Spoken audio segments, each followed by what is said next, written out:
Kalau Anda ingin dinaungi oleh Allah Subhanahu wa taala pada hari kiamat, usahakan punya amal soleh yang Anda sembunyikan. Kata Nabi sallallahu alaihi wasallam, "Man istata'a minkum an yakuna lahu khabi'un min amalin salih falyaf'al." Barang siapa di antara kalian yang mampu untuk memiliki amal tersembunyi, maka lakukanlah. Latih diri kita bahagia kalau enggak ada yang tahu kecuali Allah. Mulailah kita latih satu persatu. Kita bukan bicara yang khayalan. Ya. Semua kita manusiawi, suka dipuji. Semua kita manusiawi, ingin amal kita semua orang tahu. Kalau bisa kita share semua amal soleh kita, berbakti sama orang tua kita share, berbuat baik sama istri kita share, ya, bersedekah kita share, umroh share, haji share, semuanya kita share. Kalau bisa semua itu manusiawi. Maka Anda harus melawan hawa nafsu Anda yang ingin pamer dengan amal soleh yang Anda lakukan. Latih satu persatu. Latihan. Mulailah berbuat amal soleh. Coba ini saya mau diam, saya mau sembunyikan, tidak ada yang boleh tahu. Latih. Kemudian latihlah untuk bahagia ketika Anda bilang, ya Allah, hanya Engkau yang tahu ya Allah. Hanya Engkau yang tahu. Tidak ada yang tahu ya Allah. Hanya Engkau yang tahu. Jadikanlah ini penyelamatku pada hari kiamat kelak. Jadikanlah ini sebagai sebab aku dinaungi oleh Engkau pada naunganmu pada hari kiamat kelak. Latih. Kalau Anda enggak berlatih, enggak bisa. Harus latihan. Para salaf dulu mereka berusaha. Sementara yang bikin fitnah sekarang adalah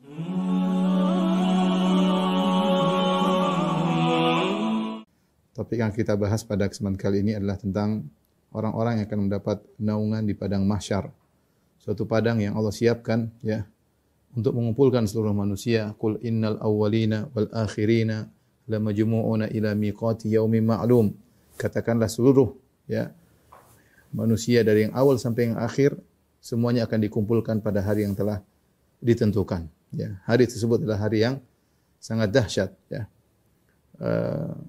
Pada hari tersebut, ya, Allah Subhanahu Wa Taala akan menurunkan matahari dalam jarak 1 mil. Rasulullah SAW bersabda, "Tuduna syamsu yaumal qiyamah minal khalqi." Bahwasanya matahari diturunkan pada hari kiamat didekatkan kepada manusia. Hatta takuna minhum kamiqdari mil, sampai ukurannya cuma jarak 1 mil. Qala Sulaim bin Amir, fa wallahi ma adri ma ya'ni bil mil amma safatal ardi amil mil alladhi tuktahalu bihil ain. Saya tidak tahu yang dimaksud oleh Nabi dengan al-mil adalah jarak al-mil ya sekitar 1,7 atau 1,8 kilo atau ke al-mil adalah alat yang digunakan untuk bercelak. Fayakunun nasu ala qadri a'malihim. Ketika matahari sangat dekat, maka manusia kondisinya sesuai dengan kadar amalan mereka fil araq dalam masalah keringat. Keringat yang bercucuran dari tubuh mereka berdasarkan amal mereka. Faminhum man yakunu ila ka'baihi. Di antara mereka ada yang keringatnya sampai pada kedua mata kakinya. Wa minhum man yakunu ila rukbatayhi. Di antara mereka ada yang amalnya kurang sehingga kemudian keringatnya sampai pada kedua lututnya.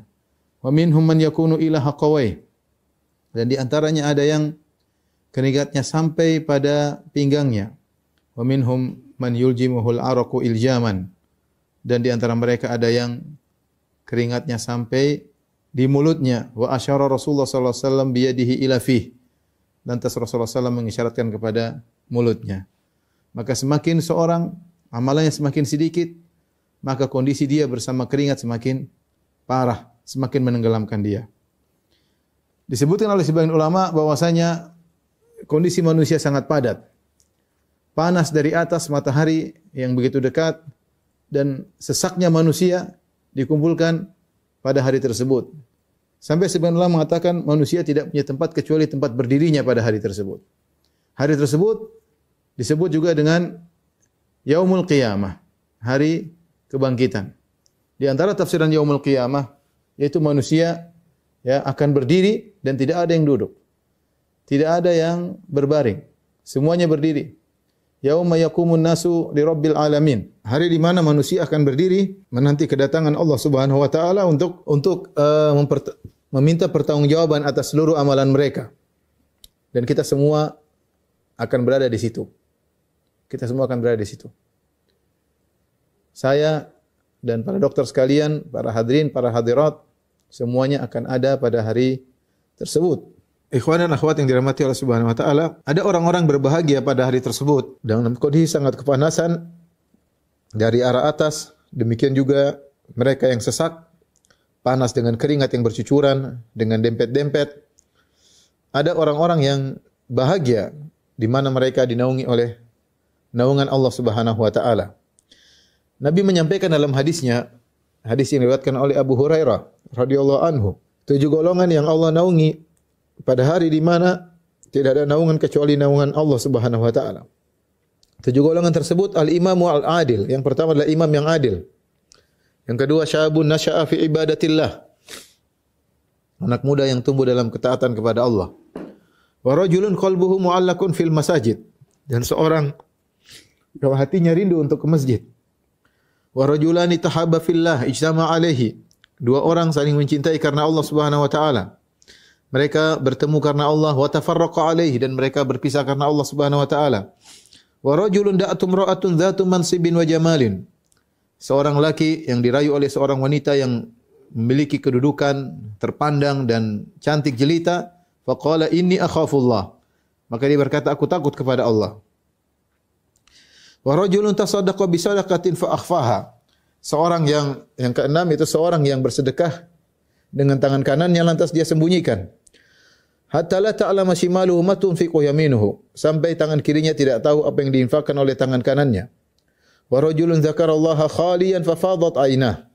Seorang yang terakhir, yang ketujuh adalah orang yang mengingat Allah Subhanahu wa taala tatkala sendirian, maka kedua matanya berlinang air mata. Inilah hadirin hadirat yang dirahmati Allah Subhanahu wa taala. 7 orang yang berbahagia yang Allah naungi pada hari yang sangat dahsyat tersebut. Hadis ini diriwayatkan oleh Al-Imam Al-Bukhari ya, dan juga Imam Muslim, dan para ulama perhatian terhadap orang-orang ini ya. Karena datang dalam hadis-hadis yang lain ternyata bukan cuma 7, ada kelompok-kelompok yang lain juga yang ditambahkan selain 7 ini. Tapi 7 inilah yang spesial. Ya, 7 ini yang spesial Rasulullah SAW sebutkan secara khusus, sab'atun, 7 golongan. Dalam riwayat-riwayat yang lain Rasulullah SAW menyebutkan juga ada golongan-golongan lain selain 7 ini. Oleh karenanya para ulama menulis tentang buku-buku berkaitan dengan siapakah golongan-golongan yang mendapatkan naungan Allah pada hari kiamat kelak. Di antaranya Al-Imam Ibnu Hajar memiliki buku judulnya Ma'rifatul Khisal Al-Musilah ila Dhilal. Mengenal perkara-perkara yang bisa mengantarkan orang menuju pada naungan Allah pada hari kiamat kelak.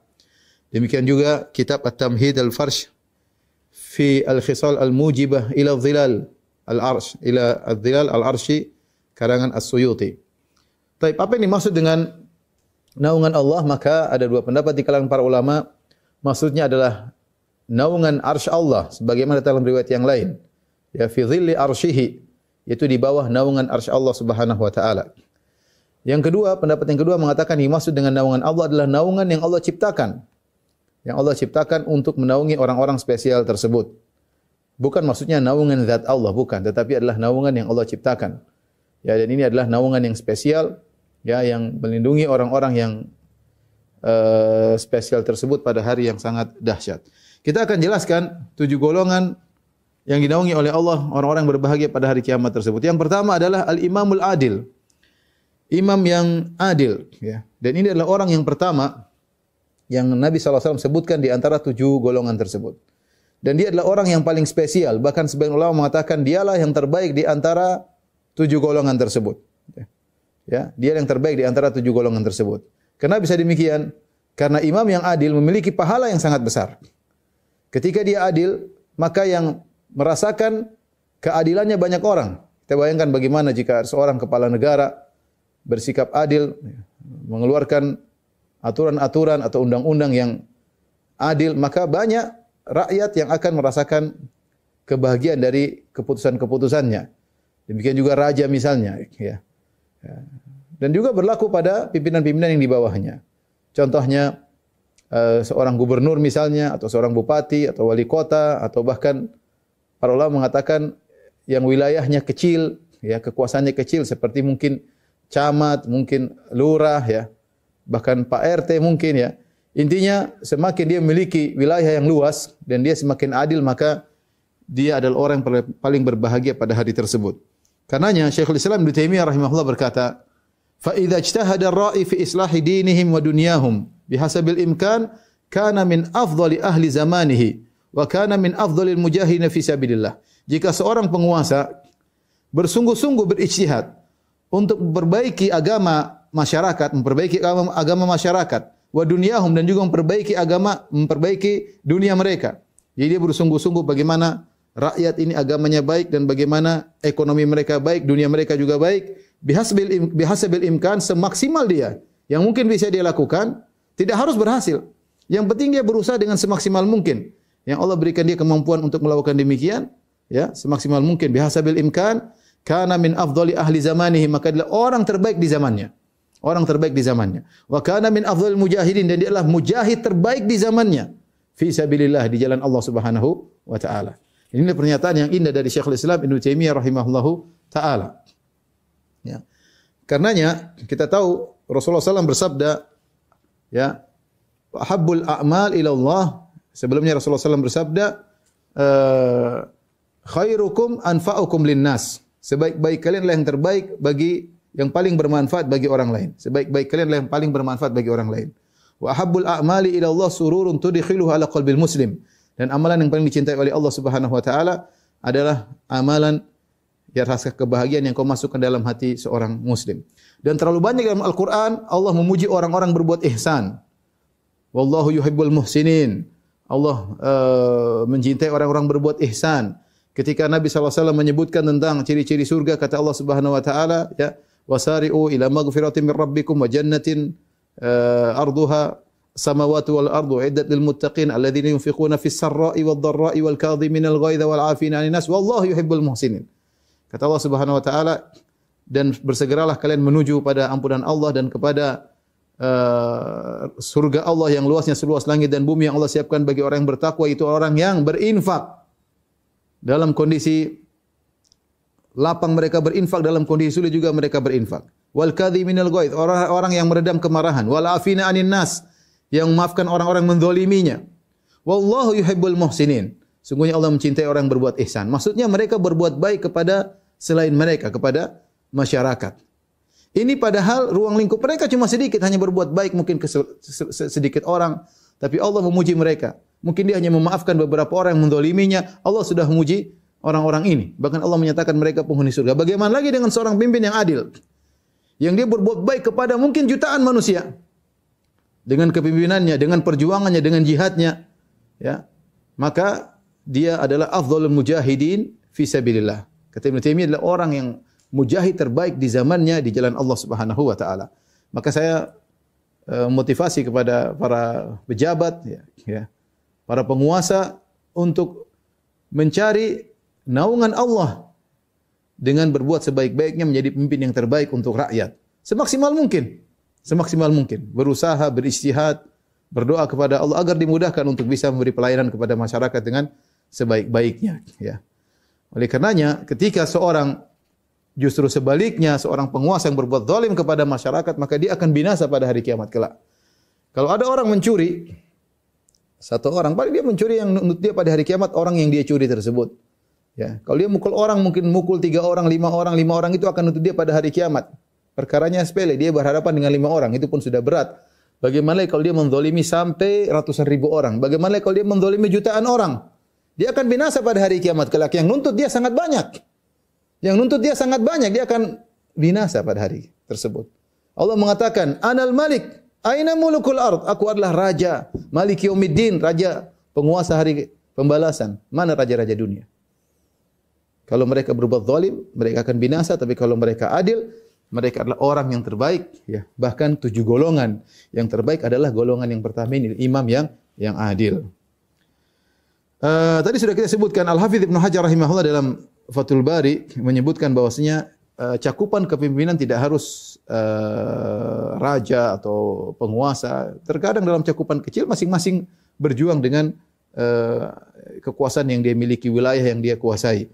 Makanya mencakup juga gubernur, bupati, wali kota, lurah dan selanjutnya. Rasulullah SAW bersabda, Innal muqsitina indallahi ala manabir min nur. Sungguhnya orang yang berbuat adil di sisi Allah pada hari kiamat akan berada di atas mimbar-mimbar yang terbuat dari cahaya. Kemudian Rasulullah SAW menjelaskan siapa mereka orang-orang adil ini yang akan dimuliakan di atas mimbar-mimbar yang Allah buat dari cahaya. Mereka dimuliakan, dilihat oleh orang, dijadikan tersohor oleh Allah Subhanahu wa taala pada hari kiamat. Alladzina ya'diluna fi hukmihim, yaitu orang-orang yang adil dalam keputusan-keputusan mereka. Wa ahlihim, berbuat adil kepada keluarga mereka, wa mawulu, dan berbuat adil kepada perkara yang mereka apa saja yang ada di bawah urusan mereka.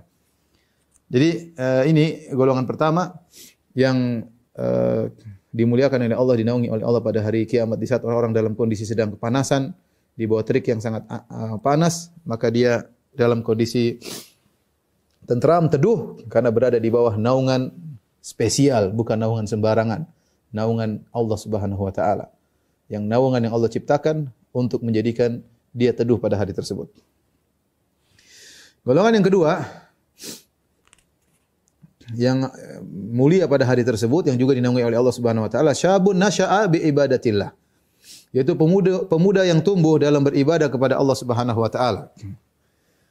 Dipilih kata pemuda karena berat bagi seorang pemuda untuk bisa istiqamah, untuk bisa taat kepada Allah.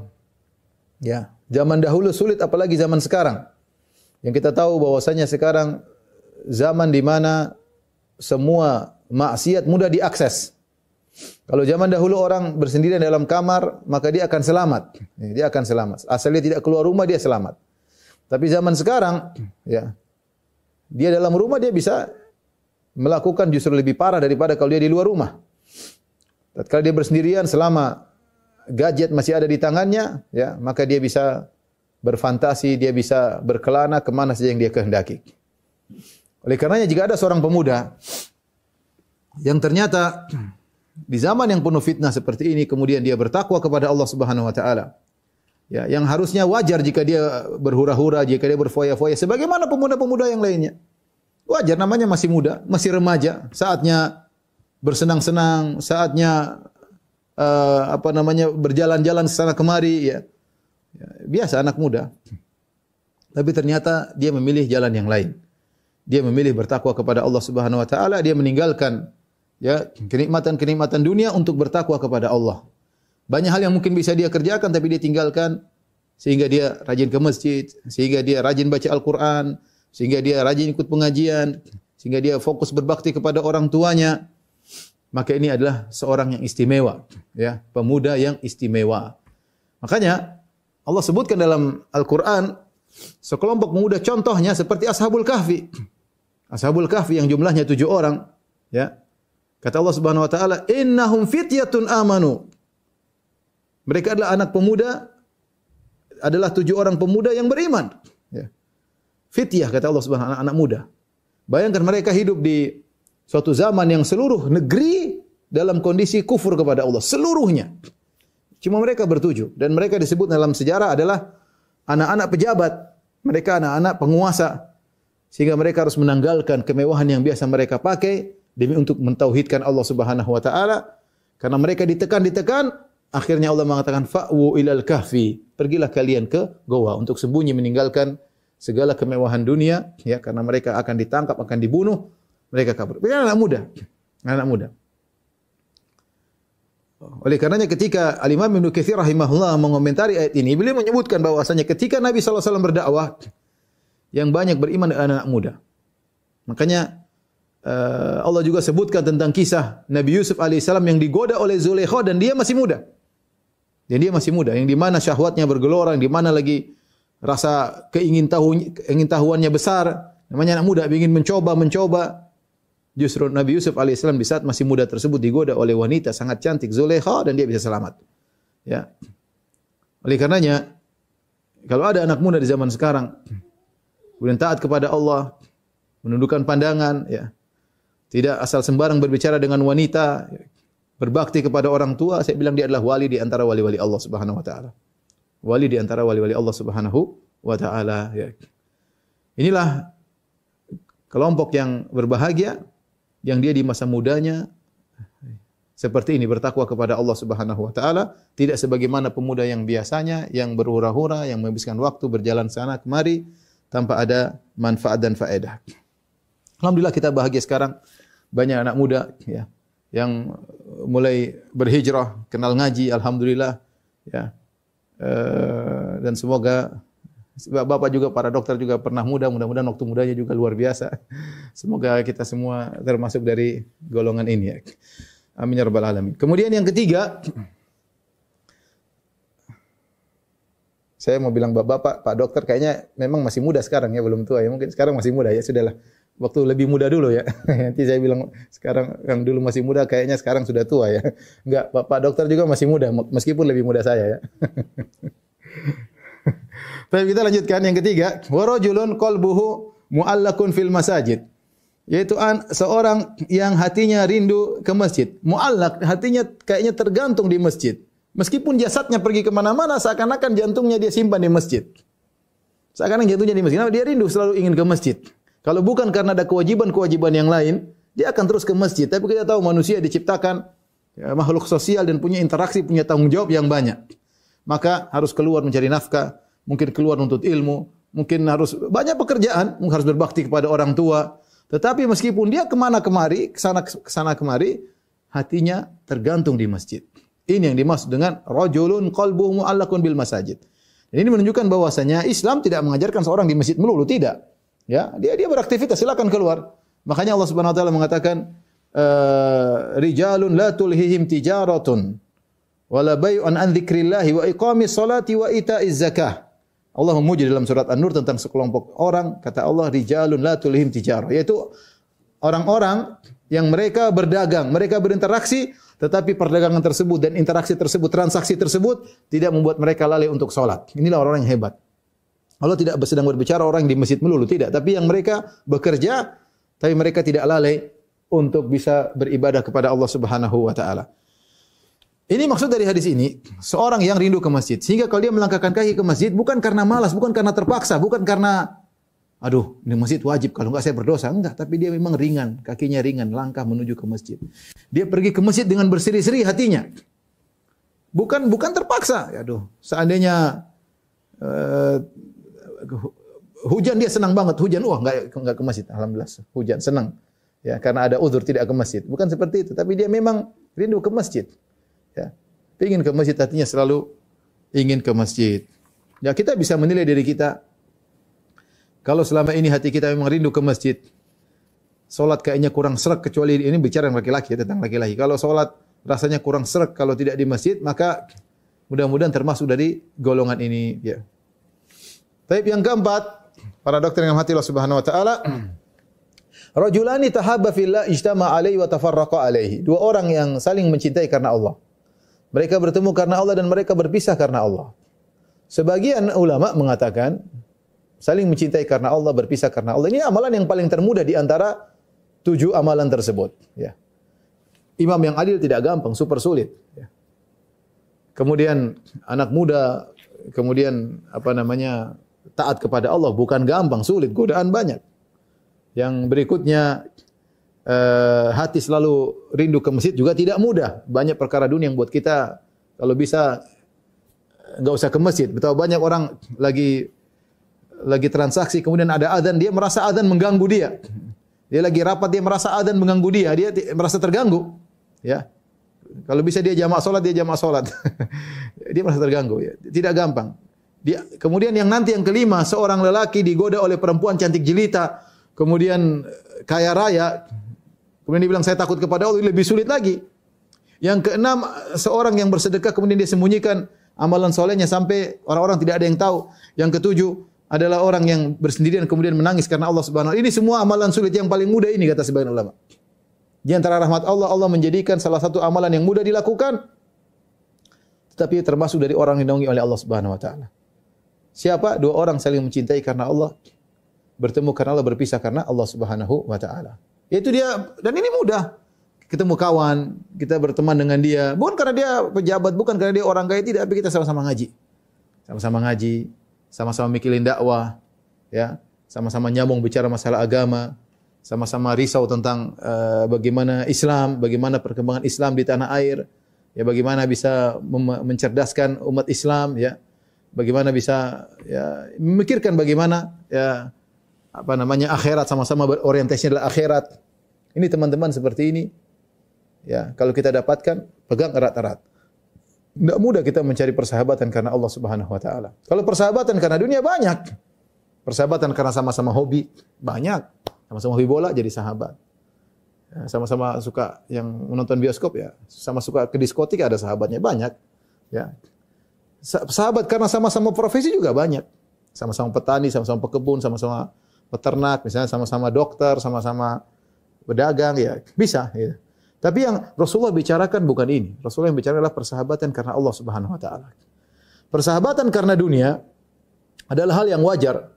Yang para sahabat dahulu mereka sudah mengenal sebelum datang Muhammad sallallahu alaihi wasallam. Mereka yang bersahabat karena sama-sama tinggal satu kota, karena sama-sama satu kabilah, karena sama-sama tinggal di Madinah misalnya, sama-sama pedagang mereka bersahabat.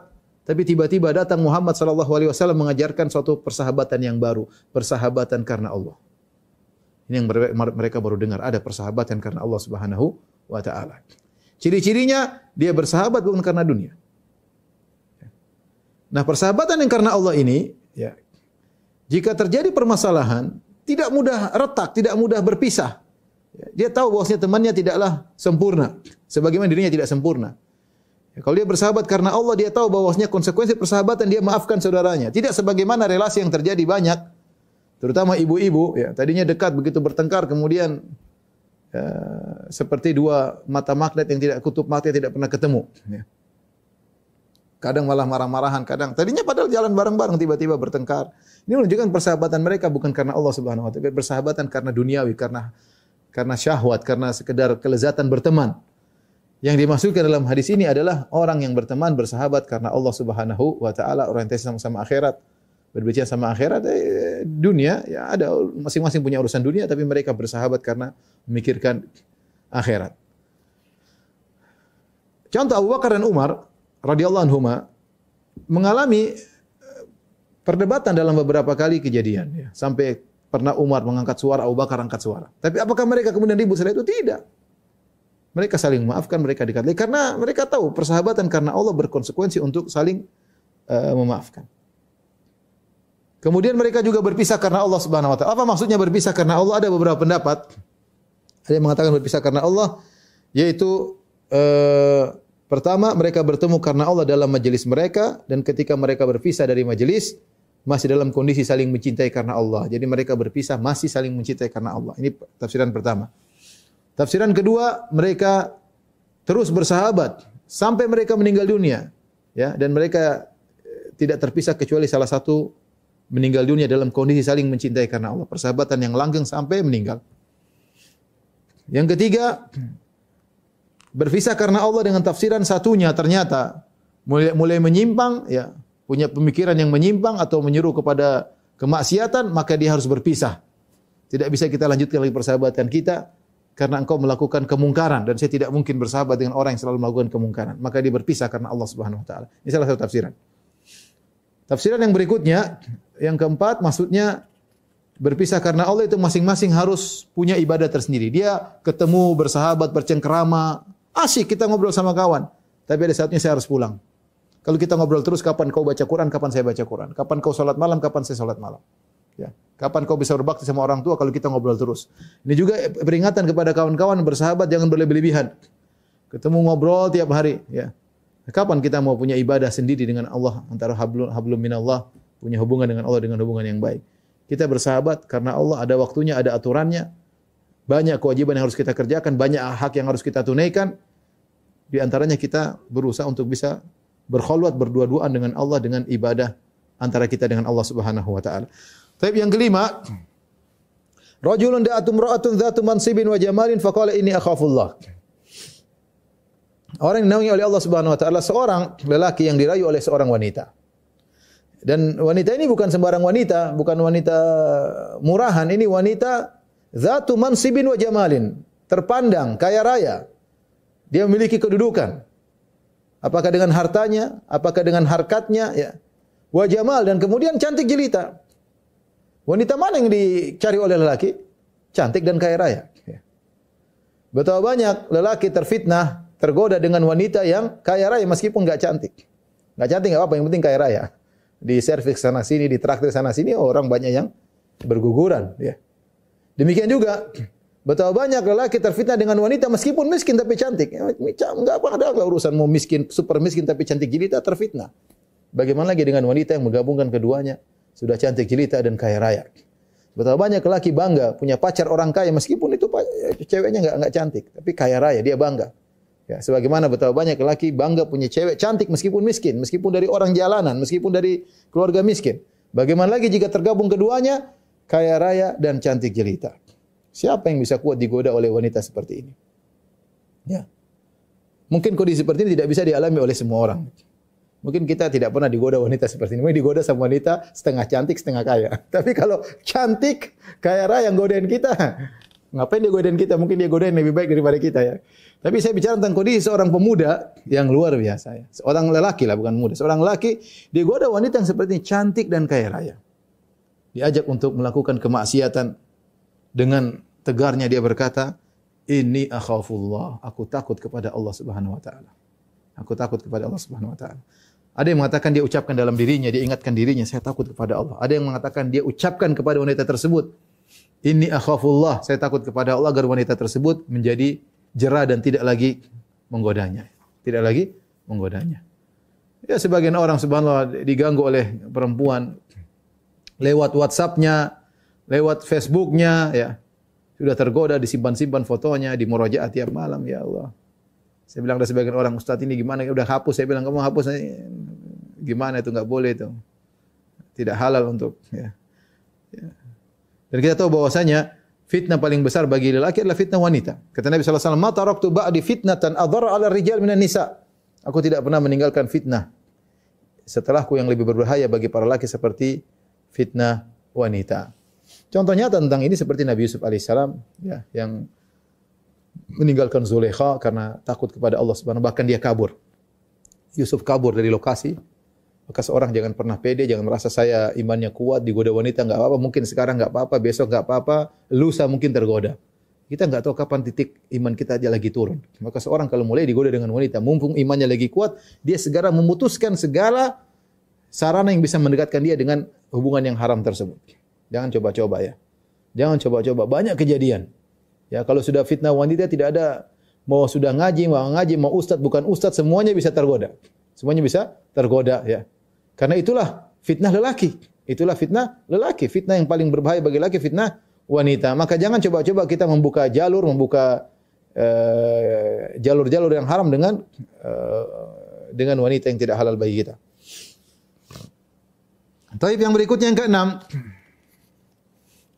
Kata Nabi sallallahu alaihi wasallam, "Rajulun tasaddaqa bi yamini fa akhfaha hatta la ta'lama shimalu man tunfiqu yaminuhu." Seorang bersedekah dengan tangan kanannya. Kemudian dia sembunyikan sampai tangan kirinya tidak tahu apa yang disedekahkan oleh tangan kanannya. Ini adalah ibarat yang Rasulullah bikin sangat indah. Rasulullah mengatakan tangan kanan, tangan kiri. Kita tahu kedua tangan ini saling dekat dan teman dekat. Kita nyetir dua tangan, naik sepeda dua tangan, angkat barang dua tangan ya. Semua kegiatan tangan kanan selalu didampingi oleh tangan kiri. Rata-rata seperti itu. Sehingga apa yang dilakukan oleh tangan kanan, tangan kiri selalu tahu. Karena teman sejoli. Dekat. Dan dia adalah bagian dari seorang manusia. Ini bagian tubuhnya sendiri. Namun Nabi menjelaskan tentang bagaimana orang ini benar-benar menyembunyikan amal solehnya. Sampai-sampai bagian tubuhnya tidak tahu apa yang dilakukan oleh bagian tubuh yang lain. Ini pendekatan yang luar biasa dari Nabi SAW. Ya.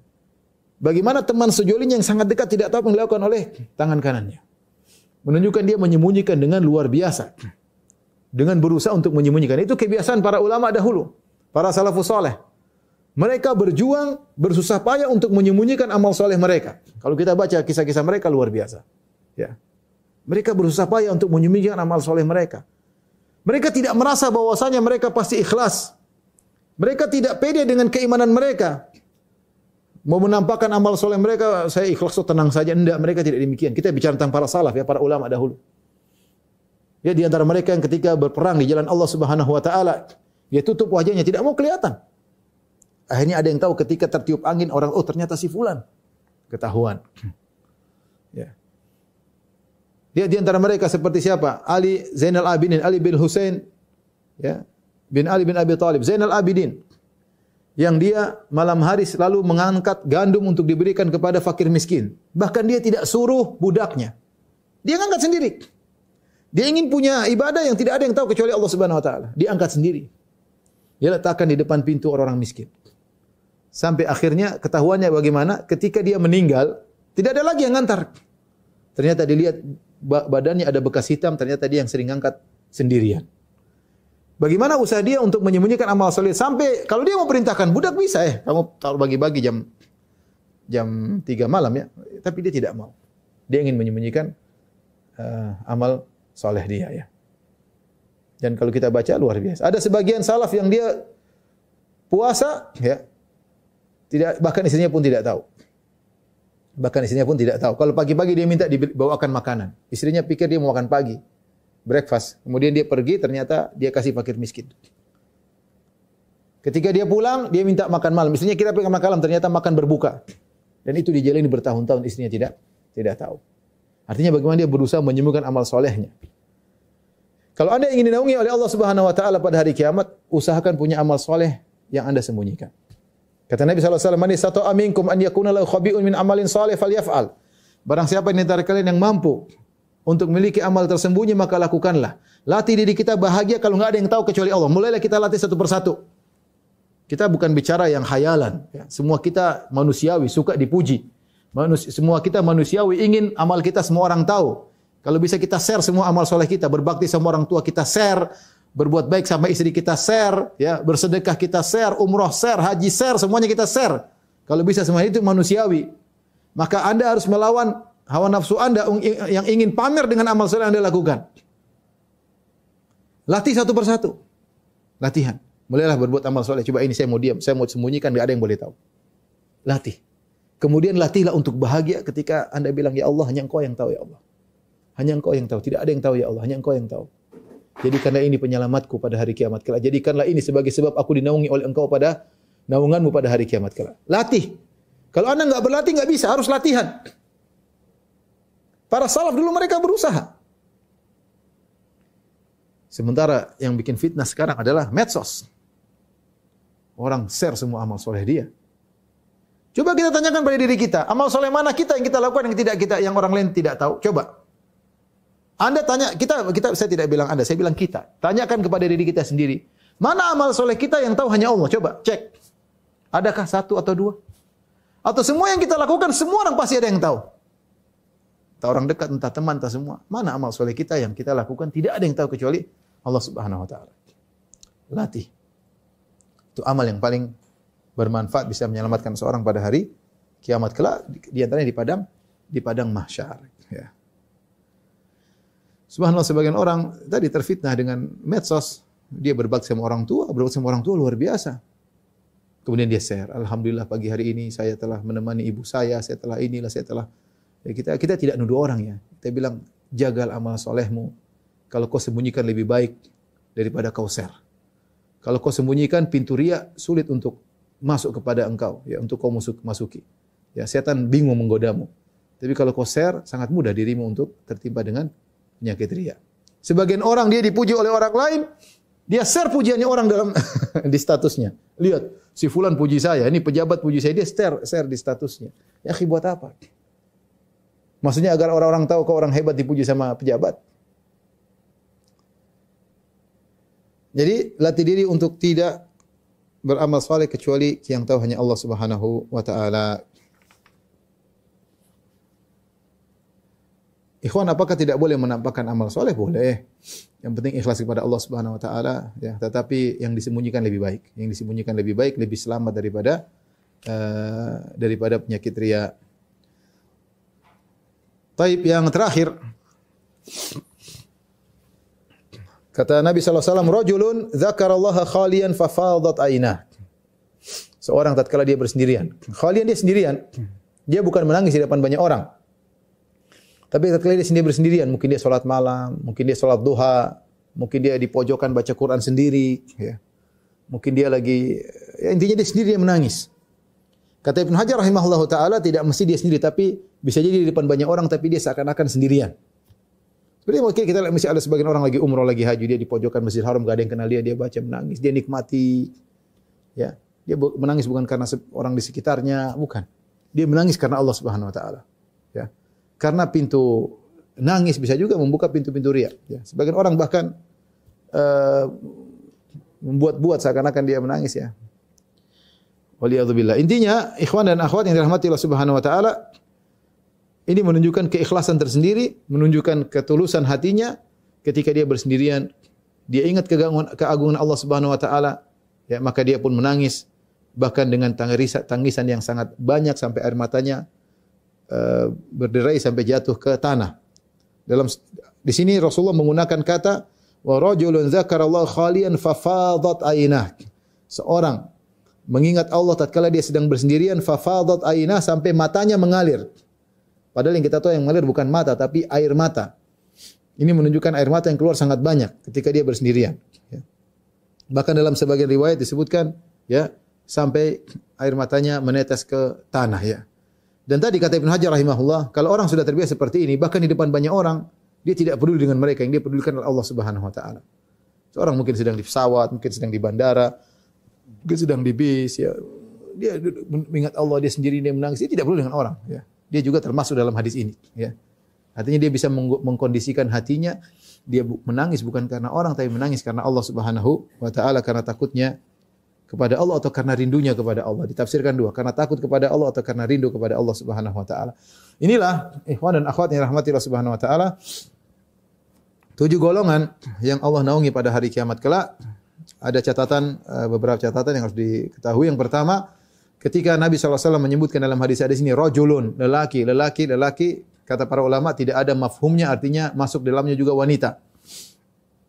Oleh karenanya, kalau ada wanita yang memiliki, misalnya dia mudirah, misalnya kepala sekolah untuk sekolah wanita, kemudian dia adil, dia juga masuk dalam hadis ini. Contohnya juga wanita muda yang di masa muda, kemudian dia taat kepada Allah, maka juga masuk dalam hadis ini. Contohnya juga dua wanita yang saling berteman karena Allah, berpisah karena Allah, juga masuk dalam hadis ini. Kemudian berkaitan dengan masjid memang sulit, karena asalnya wanita lebih baik di rumah daripada di masjid. Salatnya di rumah lebih afdal daripada salatnya di masjid. Tapi kata Syekh Utsaimin rahimahullah, seandainya kita bawakan maknanya lebih luas, artinya kalau lelaki rindu ke masjid, wanita ini rindu untuk salat. Dan wanita yang rindu untuk salat kelihatan, dia salat dengan menikmati salat tersebut. Dia salat dengan menikmati, dia salat qobliyah, dia salat kemudian dia salat ba'diyah, dia nikmati salat tersebut. Dia tunggu-tunggu kapan waktu duha untuk dia salat. Dia tunggu-tunggu kapan waktu, meskipun tidak ke masjid. Syekh Utsaimin membawakan mungkin maksudnya kalau wanita seperti ini rindu untuk segera melaksanakan salat. Tidak seperti sebagian wanita, sebagian ibu-ibu yang salatnya sangat cepat, tapi ketika kalau sudah lihat medsos sangat lama, ya. Kalau sudah di hadapan Instagram, di hadapan Facebook, Masya Allah betah. Tapi kalau sholat pengen cepat-cepat. Bahkan Assalamualaikum langsung buka Instagram. Dia tidak menikmati sholat tersebut. Maka bukan dari golongan 7 ini. Kemudian demikian juga wanita yang digoda oleh laki tampan dan kaya raya. Kemudian dia berkata, saya takut kepada Allah. Ya, ini juga masuk dalam golongan ini. Demikian juga wanita yang bersedekah. Dan dia diam-diam, dia sembunyikan sedekahnya sampai tidak ada yang tahu kecuali Allah Subhanahu wa ta'ala. Kemudian juga wanita yang bersendirian, dia ingat Allah, kemudian dia pun menangis karena Allah Subhanahu wa ta'ala. Karena takut kepada Allah atau karena rindu kepada Allah Subhanahu wa ta'ala. Catatan berikutnya, lafal 7 tidak juga memberikan mafhum, artinya tidak terbatas pada 7 tersebut. Ya, para ulama menyebutkan ada amalan-amalan lain yang juga menunjukkan pelakunya dinaungi oleh Allah pada hari kiamat kelak. Di antaranya Ibnu Hajar dalam Fathul Bari menyebutkan ada amalan-amalan lain yang dihimpun dalam suatu bait syair. Kata Ibnu Hajar rahimahullah taala, wazid sab'atan idlala ghazin wa aunahu wa indhara dhi usrin wa takhfifa himlihi wa irfada dhi ghurmin wa auna mukatabin wa tajira sidqin fil maqali wa fi'lihi. Dan tambahkanlah dari 7 tersebut amalan yang lain. Di antaranya menaungi dan menolong seorang yang sedang berjihad. Dinaungi, diberikan peralatan untuk berjuang di jalan Allah, dinaungi keluarganya. Ini juga termasuk dinaungi pada hari kiamat kelak, membantu orang yang sedang berjihad di jalan Allah Subhanahu wa taala. Yang berikutnya, memberikan tempo tambahan bagi orang terlilit hutang atau meringankan hutangnya. Orang itu punya hutang sama kita. Dia susah bayar, kita bilang enggak apa-apa, nanti lain kali aja. Atau kita bilang sudah kau bayar 50% saja. Ini juga termasuk perkara yang dinaungi oleh Allah pada hari kiamat kelak. Pelakunya dinaungi oleh Allah pada hari kiamat kelak. Kemudian juga di antaranya membantu orang yang memiliki hutang untuk membayarkan hutangnya. Ada orang punya hutang dia enggak bisa bayar, kita bayarkan. Udah saya yang bayarkan aja. Kalau bisa semuanya alhamdulillah, kalau enggak sebagiannya. Makanya kata Nabi sallallahu alaihi wasallam, wa ahabbul a'mali ila Allah sururun tudkhilu ala qalbi muslim. Amalan yang paling dicintai oleh Allah adalah rasa bahagia yang kau berikan kepada hati seorang muslim. Di antaranya au taqdi anhu dainan, atau kau lunaskan hutang-hutangnya.